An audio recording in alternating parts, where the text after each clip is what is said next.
Pernah nggak sih Anda kejebak dalam situasi nunggu yang rasanya lama banget?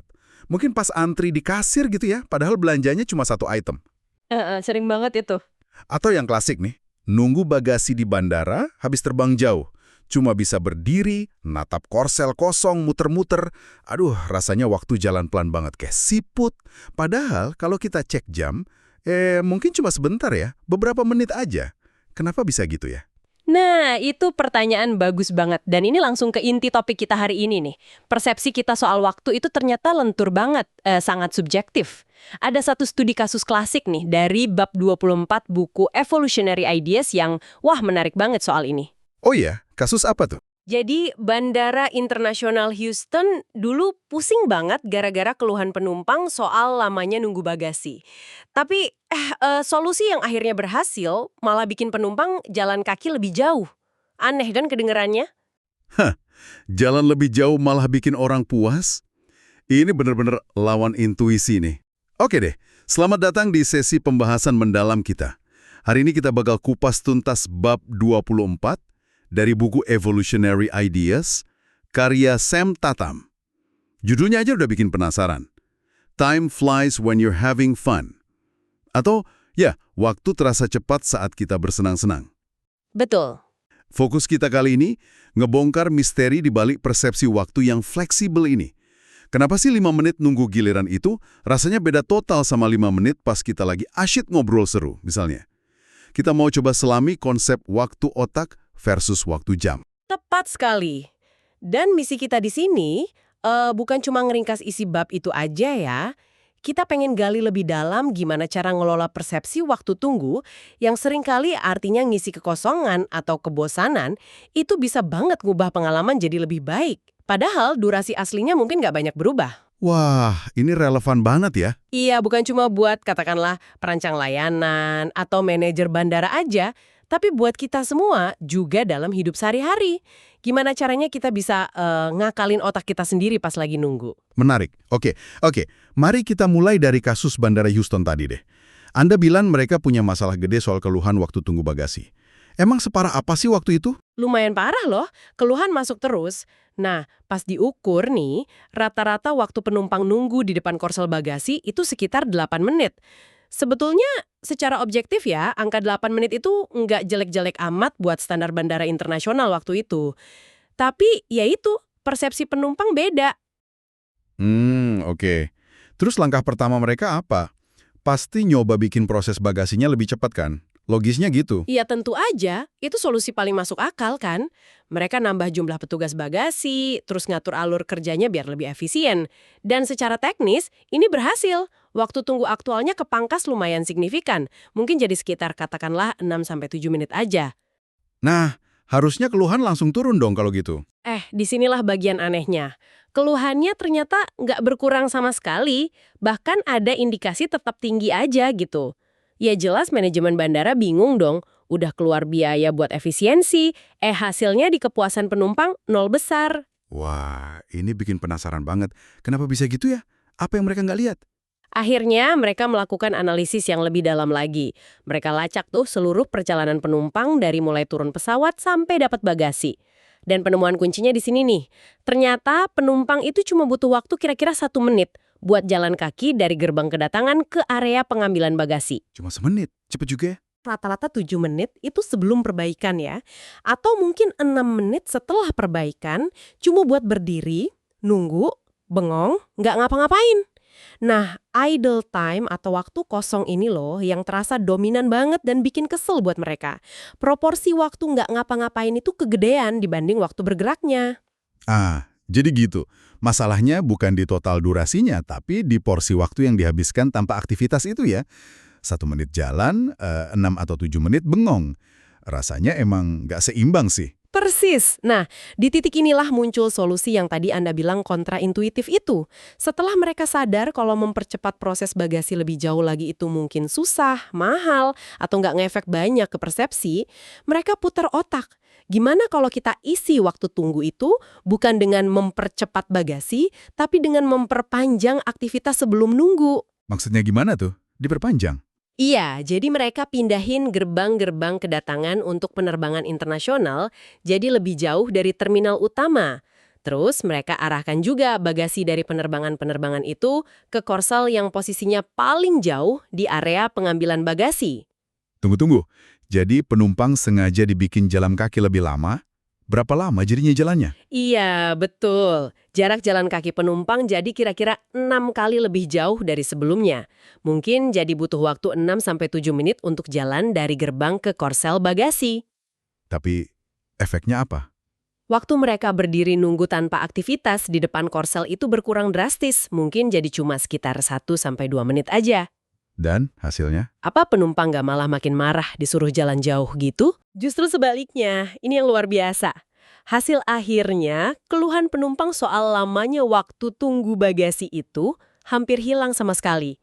Durasi total dari turun pesawat sampai dapat bagasi mungkin mirip ya sama kondisi sebelum ada penambahan petugas, atau malah sedikit lebih lama. Tapi karena sebagian besar waktu itu diisi dengan aktivitas berjalan, occupied time, rasanya itu jauh lebih cepat dan nggak terlalu nyebelin dibanding berdiri nunggu unoccupied time.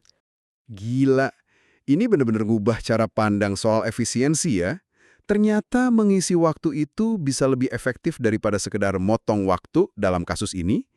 Ini nunjukin banget betapa kuatnya ya psikologi di balik pengalaman menunggu itu. Kuat banget. Kasus Houston ini jadi contoh klasik deh betapa pentingnya kita paham bedanya antara waktu jam durasi objektif dan waktu otak persepsi subjektif kita. Waktu yang diisi aktivitas, bahkan cuma jalan kaki, itu cenderung terasa lebih singkat karena otak kita ke distract gitu.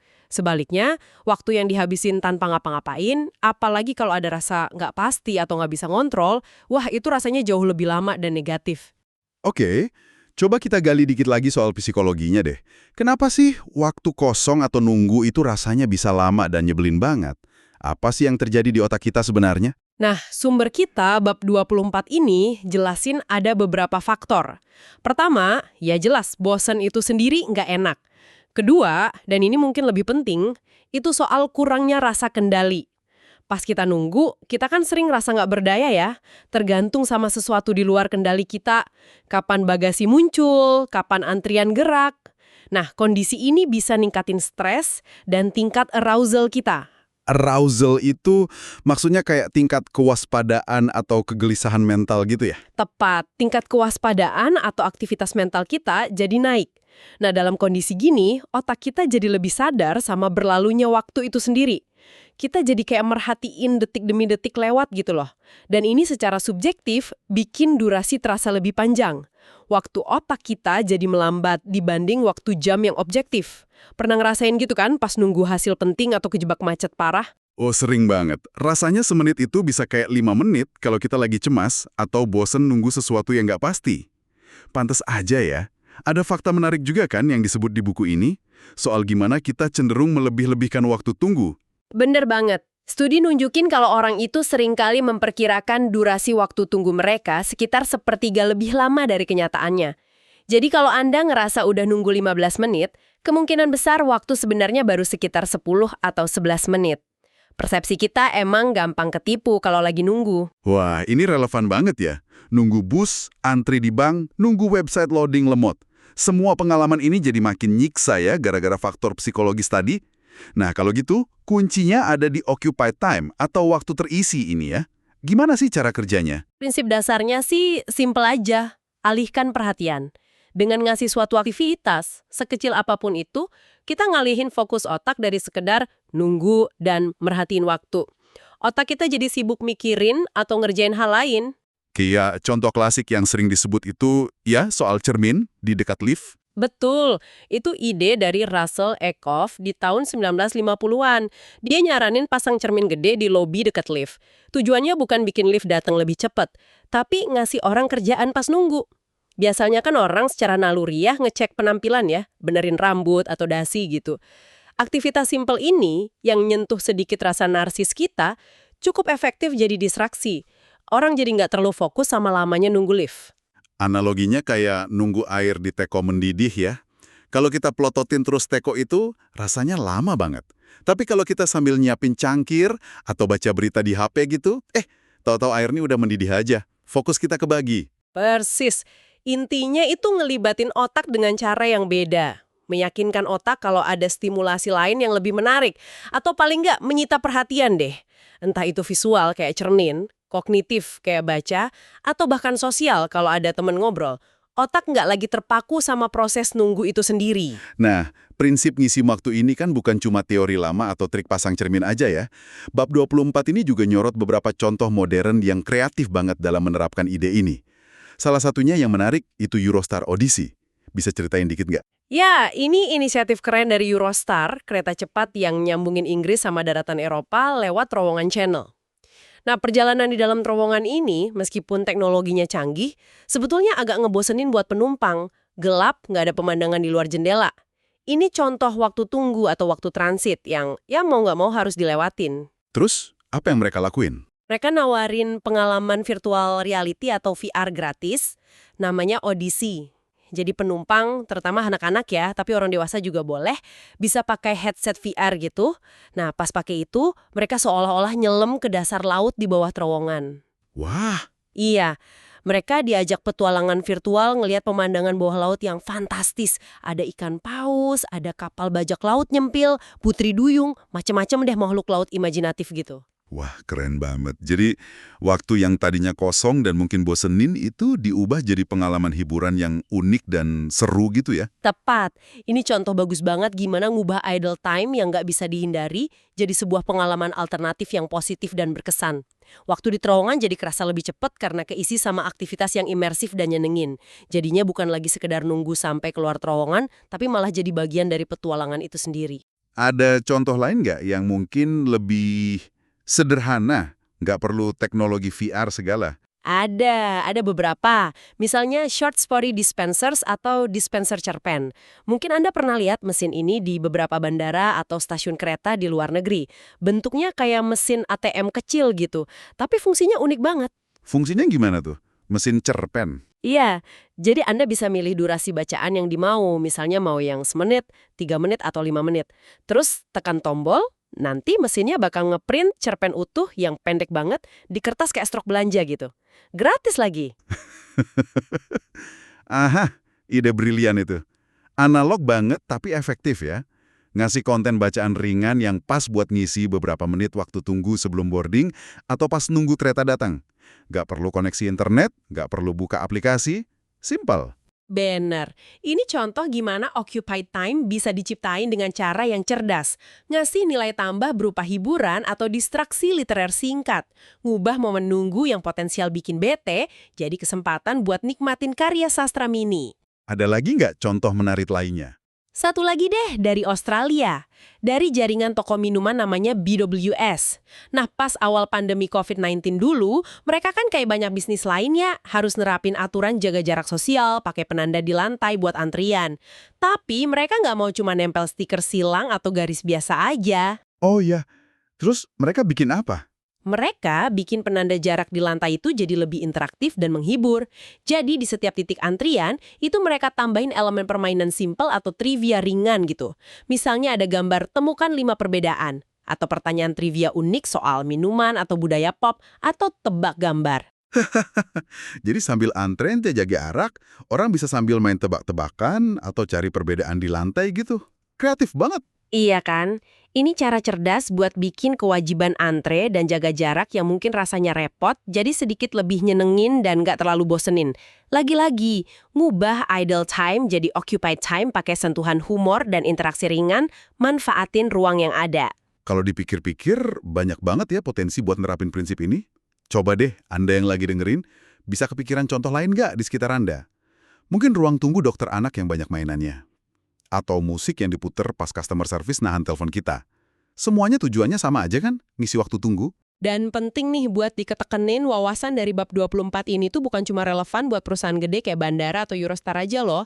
Prinsip ini bisa diterapin di skala yang jauh lebih kecil. Siapapun deh yang ngerancang layanan, ngelola pengalaman pelanggan di toko kelontong, ngatur antrian di klinik, atau bahkan kita pribadi aja yang pengen ngelola rasa frustrasi pas nunggu, bisa ambil pelajaran dari sini. Betul banget. Fokusnya jadi geser ya. Bukan melulu soal efisiensi mekanis, gimana motong sekian detik atau menit dari proses, tapi lebih ke arah desain pengalaman. Gimana ngelola waktu otak kita biar penantian itu kerasa lebih nyaman atau bahkan nyenengin. Dan seringkali, kayak kasus Houston tadi, bikin sesuatu terasa lebih cepat lewat manajemen persepsi ini bisa jadi lebih efektif, bahkan lebih hemat biaya daripada upaya teknis buat benar-benar bikin lebih cepat cara objektif. Apalagi kalau udah mentok gitu ya batas efisiensinya. Jadi, kalau kita simpulkan nih intisari dari pembahasan kita soal bab 24 ini, jangan terobsesi cuma sama angka di stopwatch aja.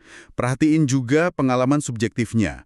Fokuslah gimana caranya bikin penantian itu sendiri terasa lebih singkat, lebih bisa ditahan, atau bahkan jadi bernilai dengan cara ngisi waktu luang secara cerdas.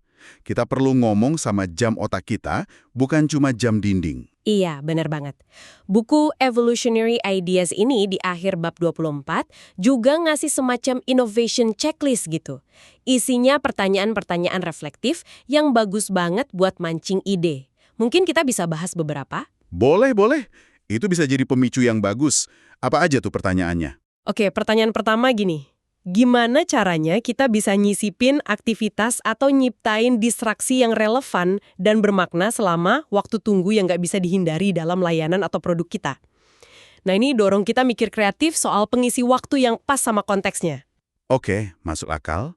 Lanjut. Pertanyaan kedua. Gimana kita bisa ngubah waktu tunggu yang biasanya dianggap negatif atau ngebosenin jadi sebuah kesempatan buat pengalaman alternatif yang justru bernilai positif? Ini kayak kasus Eurostar Odyssey tadi, ngubah beban jadi bonus. Sip, ada lagi.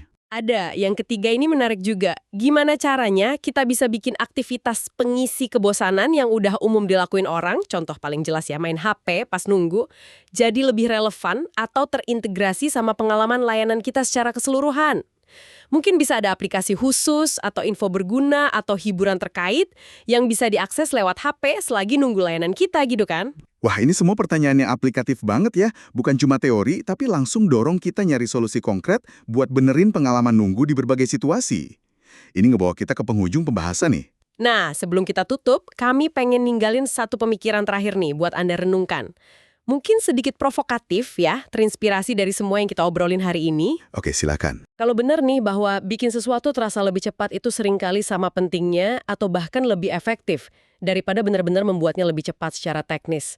Coba deh pikirin, di area mana lagi dalam hidup Anda atau dalam pekerjaan Anda, kita mungkin terlalu terpaku sama metrik objektif. Angka penjualan, durasi meeting, kecepatan balas email, dan tanpa sadar kita ngabain kualitas pengalaman subjektif orang-orang yang terlibat, termasuk diri kita sendiri. Pertanyaan yang nusuk sih itu, waktu tunggu, waktu kosong, atau momen transisi mana dalam rutinitas harian Anda, atau dalam layanan yang Anda rancang atau kelola, yang sebetulnya punya potensi buat diubah. Diubah jadi sesuatu yang lebih bermakna, lebih menarik, lebih manusiawi. Atau paling nggak terlalu bikin frustrasi cuma gara-gara kita belum mikirin jam otaknya aja. Iya, sebuah bahan refleksi buat Anda bawa pulang. Semoga pembahasan mendalam kita kali ini ngasih wawasan baru ya, tentang gimana kita mempersepsikan dan bisa ngelola waktu. Terima kasih banyak sudah menyimak. Sampai jumpa di sesi pembahasan mendalam berikutnya.